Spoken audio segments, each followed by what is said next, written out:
Good morning everyone. सभी का स्वागत है आपका अपना ही YouTube channel smart study board में। आज हम लोग देखेंगे क्लास 10th बायोलॉजी का जनन चैप्टर में जो हमारा कुछ टॉपिक बाकी था, जिसमें हम लोग देखेंगे पुष्पी पौधों में जनन। इससे पहले हम लोग इसमें मानव में जनन और फीमेल प्रजनन अंग और मेल प्रजनन अंग सभी के बारे में देखे हैं। तो आज हम लोग देखेंगे पुष्पी पादपों में जनन कैसे होता है इसके बारे में। तो सभी लोग जो है बने रहेंगे और अपने दोस्तों के साथ शेयर करेंगे। कहा है आपको कि पुष्पी पौधों में लैंगिक जनन। हम लोग जानते हैं जनन के दो प्रकार है। कितने प्रकार है जनन के? जनन के दो प्रकार है। हम लोग जनन के दो प्रकार के बारे में जाने हैं कि जनन के दो प्रकार है। और पहला है आपको लैंगिक जनन। पहला कौन सा जनन? लैंगिक जनन। और दूसरा है अलैंगिक जनन। दूसरा कौन सा? दूसरा है आपको अलैंगिक जनन। तो लैंगिक जनन में क्या होता है कि केवल एक लिंग इसमें भाग लेते हैं। लैंगिक जनन में केवल एक लिंग भाग लेते हैं। और अलैंगिक जनन में क्या होते हैं आपको? अलैंगिक जनन में दो लिंग भाग लेंगे। कितने लिंग? दो लिंग भाग लेंगे। तो हम लोग जो है लैंगिक और अलैंगिक जनन के बारे में हम लोग जान चुके हैं। कहा आपको कि लैंगिक जनन के लिए पुष्पी पौधों में फूल या पुष्प ही वास्तविक जनन भाग होता है। यानी कि इसमें कहा है आपको कि कोई भी पौधा का जो है लैंगिक जनन वाला भाग कौन सा होगा, तो उसी पौधा का फूल या पुष्प क्या हो जाएगा आपको? फूल या पुष्प ही क्या होगा? जनन वाला भाग होगा। फिर कहा है क्योंकि इनमें जनन अंग उपस्थित होते हैं जो जनन क्रिया के लिए आवश्यक होता है, अतः पादप जनन अंगों को जानने के लिए एक सामान्य पुष्प की संरचना का अध्ययन करते हैं। इसमें कहा है कि अगर किसी भी पुष्प के बारे में हम लोग जनन अंग के बारे में, किसी पुष्प के जनन अंग के बारे में जानेंगे तो उस पुष्प का हमको रचना यानी संरचना यानी फिगर पता होना चाहिए कि किसको क्या कहते हैं, उसके बारे में जानकारी होना चाहिए, है ना। चलिए, फिर कहा है आपको कि पुष्प एवं उसके जनन भाग सामान्यतः फूल एक डंठल के द्वारा तने से जुड़ा रहता है, जिसे वृंत या पेडिसेल कहते हैं। तो हम लोग जानते हैं कि कोई भी फूल और कोई भी फल क्या होते हैं, एक डंठल से जुड़ा हुआ होता है। उस डंठल को हम लोग क्या कहेंगे? वृंत या पेडिसेल कहते हैं। वृंत या पेडिसेल कहते हैं। फिर कहा है वृंत के सिरे, वृंत यानी कि पेडिसेल किसको कहेंगे? उस डंठल को जिस डंठल में फूल जुड़ा हुआ रहता है, जिस डंठल पे फूल एक डंठल के द्वारा जुड़ा हुआ रहता है। तो कहा है वृंत के सिरे पर स्थित फूला हुआ भाग या चपटा हुआ भाग पुष्पासन या थैलेमस कहलाता है। पुष्पासन यानी पुष्प कहलाता है। किस पे? तो वृंत के सिरा पर जो भाग होगा ऊपर उठा हुआ फूला हुआ, उसी को हम लोग थैलेमस कहेंगे। क्या कहेंगे? पुष्पासन या थैलेमस कहेंगे। पुष्पासन है यहाँ पे, पुष्पासन या थैलेमस कहेंगे। फिर है कि एक प्रारूपी फूल में 4 प्रकार के पुष्प पत्र होते हैं। किसी भी फूल में क्या होते हैं? 4 प्रकार के पुष्प पत्र होते हैं। तो एक प्रारूपी फूल में कितने प्रकार के पुष्प पत्र होते हैं? 4 प्रकार के होते हैं। पहला है आपको बाह्य दलपुंज, पुमंग और जयांग है। बाह्य दलपुंज, पुमंग और जयांग ये किसी भी प्रारूपी फूल के प्रकार है। फूल के कितने प्रकार हैं? बाह्य दलपुंज, पुमंग और जयांग है। तो हम लोग इन तीनों के चारों के बारे में एक एक करके पढ़ेंगे कि क्या होता है बाह्य दलपुंज, जयांग और पुमंग। फिर देखिए पहला है आपको पुमंग क्या होता है? तो कहा यह पुष्प का नर भाग होता है। पुष्प का नर भाग कौन सा? पुमंग हुआ। पुष्प का नर भाग पुमंग हुआ। फिर है कि इसमें कई लंबी रचनाएं होती हैं जिन्हें पुंकेसर कहते हैं। तो हम लोग जानते हैं कि पुमंग क्या है? पुमंग जो है पुष्प का नर भाग होता है और पुमंग में जो है कई लंबी संरचनाएं निकली होती है, जिसे हम लोग पुंकेसर कहते हैं। क्या कहते हैं? पुंकेसर कहते हैं। पुष्प का वास्तविक नर भाग पुंकेसर ही होता है। अगर आपको पूछा जाए कि पुष्प का नर भाग कौन सा होगा, तो पुंकेसर ही होगा। क्या होगा? पुंकेसर होगा। फिर कहा है कि प्रत्येक पुंकेसर के 2 भाग होते हैं। प्रत्येक पुंकेसर के 2 भाग होते हैं। पहला है आपको तंतु यानी कि फिलामेंट और दूसरा है परागकोश यानी एंथर। फिलामेंट क्या होता है? जो लचीला, पतला, लंबा तथा डोरे के समान होता है उसे हम लोग क्या कहेंगे? फिलामेंट कहेंगे। फिलामेंट किसको कहेंगे? जो लचीला, पतला, लंबा तथा डोरे के समान होता है, इसे हम लोग इस पुष्पासन को, उसे हम लोग पुष्पासन से जुड़ा हुआ रहता, पुष्पासन से जुड़ा हुआ रहता है, उसे हम लोग फिलामेंट कहते हैं। फिर कहा आपको कि एंथर, जो तंतु के अग्र भाग में स्थित रहता है, तंतु के यानी कि फिलामेंट के अग्र भाग में जो स्थित रहेगा उसे हम लोग एंथर कहेंगे। जब आप किसी फूल के पुंकेसर को स्पर्श करते हैं, आप किसी भी फूल के पुंकेसर भाग को यानी कि उसके नर जनन बलय वाले भाग को स्पर्श करेंगे तो आपके हाथ में कुछ पीला पीला का लग जाएगा, आपके हाथ में कुछ पीला पाउडर की तरह लगता है। वो क्या होता है? परागकण, परागकण की तरह लग जाता है और जिससे हम लोग, उससे क्या निकलता है? परागकोश से निकलता है। परागकण परागकोश से निकलता है। आपको पूछा जाए कि परागकण किससे निकलता है? परागकोश से निकलता है। जब हम किसी भी पुष्प के नर जनन भाग को स्पर्श करते हैं तो हमारे हाथ में पीला पाउडर की तरह लग जाता है। क्या लग जाता है? पीला पाउडर की तरह लग जाता है। और परागकण, पराग वो कहाँ से निकलता है? परागकण से निकलता है। और परागकण कहाँ से निकलता है? परागकोश से। परागकण कहाँ से निकलता है? परागकोश से निकलता है। अब है कि जायांग या गायनोसियम या पिस्टिल क्या होता है? तो जायांग या गायनोसियम या पिस्टिल कहा यह एक से अधिक स्त्री केसर या कार्पेल्स का बना होता है। कौन? ये जायांग। जायांग, गायनोसियम या पिस्टिल क्या होता है? एक से अधिक स्त्री केसर कार्पेल से बना होता है। क्या? स्त्री केसर या कार्पेल से बना होता है। जायांग पौधे का मादा भाग है। जायांग जो है पौधे का मादा भाग है, जबकि पुमंग जो है नर भाग है। आपको अगर पूछा जाएगा कि नर भाग कौन सा है तो पुंकेसर यानी पुमंग कह सकते हैं, और अगर आपको मादा भाग पूछा जाएगा तो आप क्या कह सकते हैं? जायांग कह सकते हैं। मादा भाग जायांग। स्त्री केसर या तो अकेले या अनेक और एक दूसरे के साथ पृथक या जुड़े भी हो सकते हैं। प्रत्येक स्त्री केसर में 3 भाग होते हैं। प्रत्येक स्त्री केसर में 3 भाग होते हैं। प्रत्येक स्त्री केसर में कितने भाग होते हैं? 3 भाग होते हैं। आपको पूछा जाएगा कि प्रत्येक स्त्री केसर में कितने भाग होते हैं तो 3 भाग। पहला अंडाशय, वर्तिका और वर्तिकाग्र। अंडाशय, वर्तिका और वर्तिकाग्र। पहला कौन सा? अंडाशय, वर्तिका और वर्तिकाग्र होता है। अगर आपको पूछा जाएगा कि मादा जनन अंग यानी स्त्री केसर भाग कौन सा होगा पौधा में तो आप कह पाएंगे जायांग। फिर आपको अंडाशय यानी कि ओवरी क्या होता है इसके बारे में कहा, यह स्त्री केसर का आधारीय भाग है। कौन? ओवरी यानी अंडाशय क्या होता है? स्त्री केसर का आधारीय भाग है जो पुष्पासन से जुड़ा होता है। अंडाशय सामान्यतः फूली हुई रचना होती है। अंडाशय में कैसी रचना होती है? फूली हुई रचना होती है जिससे एक लंबी पतली वृत्त जैसी रचना निकलती है और जिसे हम लोग वर्तिका या स्टाइल कहते हैं। वर्तिका या स्टाइल कहते हैं। फिर कहा है वर्तिका के शिखर पर फूली हुई छोटी चिपटी एवं चिपचिपी रचना होती है जिसे हम लोग वर्तिकाग्र कहते हैं या स्टिग्मा कहते हैं। वर्तिकाग्र या स्टिग्मा कहते हैं। फिर कहा अंडाशय के भीतर बीजांड या ओव्यूल रहते हैं जिनकी संख्या विभिन्न पौधों में निश्चित रहती है। ये बीजांड ओवरी के अंदरूनी भित्ति से जुड़े रहते हैं जो एक सूर्यमुखी या घासों से लेकर सहिस्त्रों, कुकुरबिटा पौधों तक हो सकते हैं। तो ये सब के बारे में, ये सब कौन सा भाग के बारे में बताया है? अंडाशय।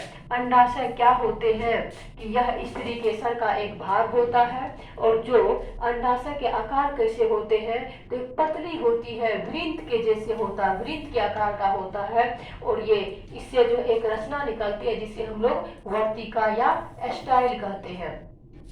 क्या कहेंगे? वर्तिका या स्टाइल कहेंगे।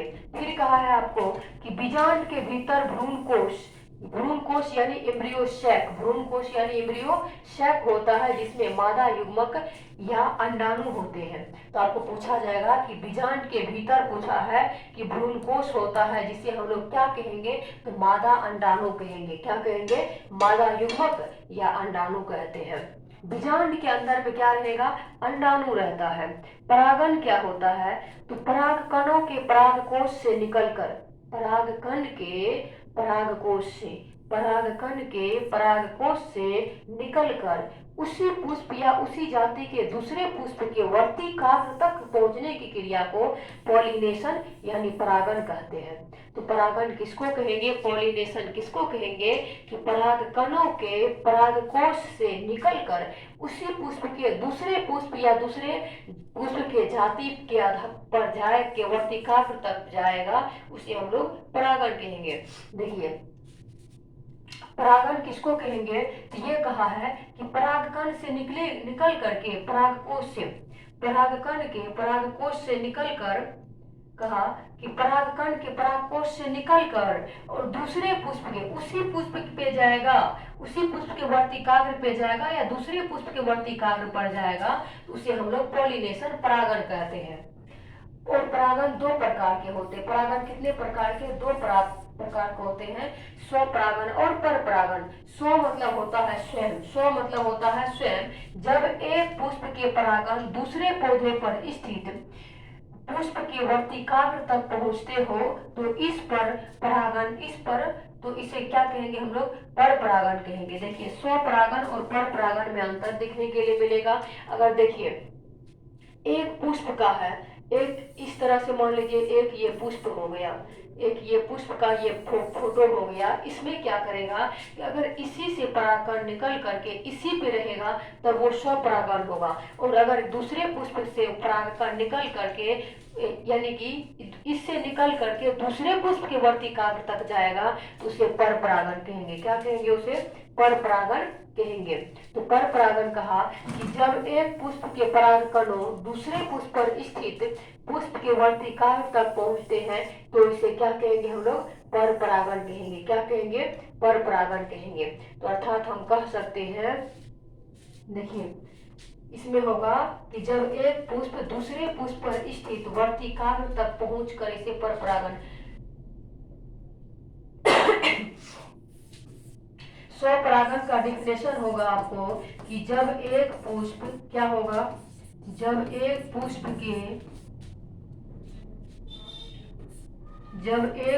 के परागकण, जब एक पुष्प के परागकण उसी पुष्प के उसी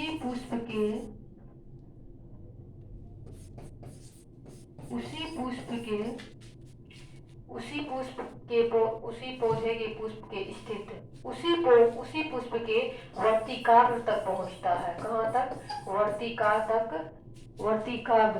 वर्तिकाग्र तक पहुंचे तो वर्तिकाग्र तक पहुंचता है, वर्तिकाग्र तक पहुंचता है, तो इसे हम लोग स्वपरागन कहेंगे। यानी कि एक प्लांट है, एक देख लीजिए ये एक प्लांट है, इसी प्लांट का उसी तक पहुंच जाएगा, उसी वर्तिकाग्र तक, यानी कि स्व मतलब स्वयं, यानी खुद से ही पहुंच जाएगा, तो ये आपको स्वपरागन हो गया। और अगर दूसरे के पुष्प पर चला गया, दूसरे पुष्प की वर्तिकाग्र तक चला गया तो क्या हो गया, परपरागन हो गया। फिर कहा कि स्वपरागन केवल उभयलिंगी पौधों में ही होता है। सूर्यमुखी हो गया, आपको बालसम हो गया और पोर्चुलाका हो गया, इन सब में क्या होता है, स्वपरागन होता है। जो उभयलिंगी पौधे होंगे उसमें स्वपरागन होता है। फिर कहा आपको कि फर्टिलाइजेशन क्या होता है, निषेचन। कहा नर युग्मक और मादा युग्मक यानी नर गैमेट और मादा गैमेट के संलग्न को हम लोग निषेचन कहते हैं। हम लोग जानते हैं कि जब नर और ये मादा यानी कि मेल और फीमेल जब एक दूसरे से मिलेंगे, यानी कि स्पर्म और अंडाणु एक दूसरे से आपस में मिलेंगे तो उन दोनों के साथ जो क्रिया होंगी उसी क्रिया को हम लोग निषेचन कहते हैं, यानी कि फर्टिलाइजेशन कहते हैं। कहा परागकण वर्तिकाग्र तक पहुंचने के बाद, परागकण कहाँ पहुंचता है, वर्तिकाग्र तक। यहाँ तक पहुंचने के बाद वर्तिकाग्र की सतह से पोषक पदार्थ अवशोषित कर, जब कोई परागकण वर्तिकाग्र तक पहुंचेगा तो वर्तिकाग्र पर जितने भी पोषक पदार्थ होंगे उसको अवशोषित कर लेते हैं, अवशोषित कर उसमें और वृद्धि कर देता है। वर्तिकाग्र द्वारा स्रावित और वर्तिकाग्र द्वारा जो स्रावित होता है रसायन के प्रभाव, उसको सर्वप्रथम परागकण के एक नली निकलती है जिसे हम लोग पराग नलिका कहते हैं। तो आपको पूछा जाएगा कि पराग नलिका किसको कहते हैं, तो क्या होता है, परागकण जब वर्तिकाग्र तक पहुंचती है तो वर्तिकाग्र के जितने भी पदार्थ हैं, जितने भी पोषक पदार्थ है, उसको वो अवशोषित करके उसमें और वृद्धि कर देता है। और वृद्धि करने के बाद उसके रसायन के प्रभाव से क्या होता है, उसमें परागकण से एक नली निकलती है, परागकण से एक नली निकलती है जिसे हम लोग परीग नालिका कहते हैं। क्या कहेंगे, पराग नलिका कहेंगे। क्या कहेंगे, पराग नलिका कहते हैं। तो हम लोग देख रहे हैं अभी कि पुष्पी पौधों में, क्या पुष्पी पौधों में, पुष्पी पौधों में, किसमें, पुष्पी पौधों में लैंगिक जनन, पुष्पी पौधों में लैंगिक जनन, पुष्पी पौधों में लैंगिक जनन, पुष्पी पौधों में लैंगिक जनन क्या होता है, तो इसमें कहा है आपको, इसमें हम लोग देखें परागण, परागण, परागण, और परागण के दो प्रकार, परागण के दो प्रकार, पहला हो गया आपको स्वपरागण, पहला कौन सा परागण, पहला हो गया स्वपरागण, और दूसरा हो गया आपको पर परागण, दूसरा कौन सा परागण, पर परागण।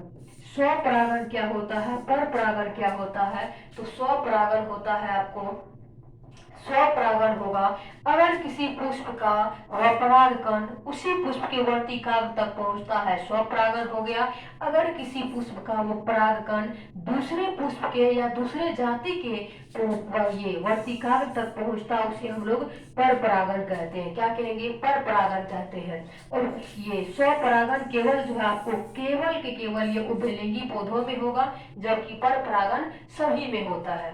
और हम लोग ये लैंगिक जनन के बारे में हम लोग जाने हुए हैं, लैंगिक और अलैंगिक के बारे में, लैंगिक और अलैंगिक के बारे में हम लोग जाने हुए हैं। और हम लोग जानते हैं पुष्प, पुष्प किसको कहते हैं, फूल को कहते हैं, किसको कहते हैं, पुष्प फूल को कहते हैं। देखिए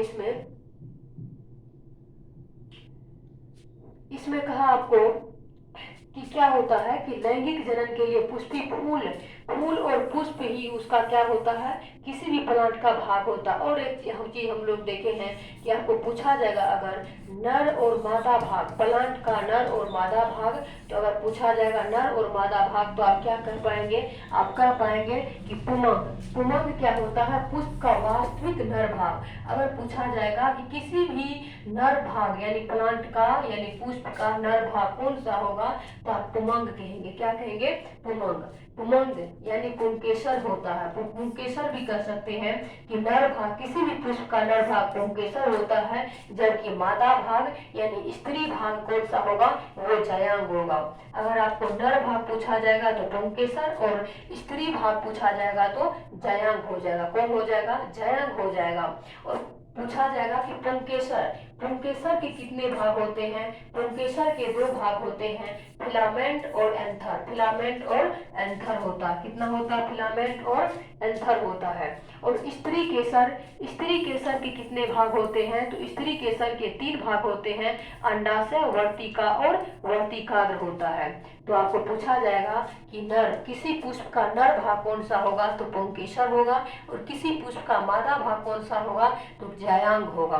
और नर भाग का यानी कि आपको पूछा जाएगा कि नर, ये नर भाग जो पुंकेसर जो है, पुंकेसर, पुंकेसर, पुंकेसर जो है आपको 3 ये 2 चीजों से, 2 भाग से मिलकर बना है, 2 भाग से मिलकर बना है। पहला होता है तंतु जिसे हम लोग फिलामेंट कहते हैं, और दूसरा पहला हो गया, और दूसरा हो गया आपको एंथर, दूसरा कौन सा हो गया, दूसरा आपको एंथर हो गया।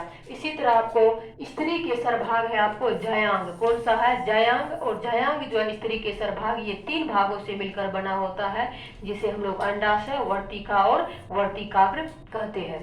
तो इसमें हम लोग देख रहे हैं कि पुष्पी पादपों में लैंगिक जनन की क्रिया कैसे होती है, इसके बारे में भी हम लोग देखे हैं। तो अब हम लोगों का टॉपिक है ये क्लास 10th का बायोलॉजी का सातवां चैप्टर आपको जेनेटिक्स है। क्या है? जेनेटिक्स है। जेनेटिक्स के बारे में हम लोग नेक्स्ट क्लास में पढ़ेंगे कि जेनेटिक्स क्लास 10th बायोलॉजी का ये चैप्टर है जिसका नाम आपको अनुवांशिकता यानी जेनेटिक्स के बारे में, तो उसके बारे में हम लोग जो है पढ़ेंगे। जो भी नए लोग जुड़े हैं तो हमारे प्लेलिस्ट में जाएं और वहां से आपको बायोलॉजी ये चैप्टर 1 यानी जे प्रक्रम से आपको चैप्टर वाइज दिया गया है, बतलाया गया है बहुत ही अच्छे से। तो सभी लोग वहां से जाकर के वीडियो को देखेंगे और कमेंट के माध्यम से जरूर बताएंगे। तो मिलते हैं नेक्स्ट क्लास में। Thank you.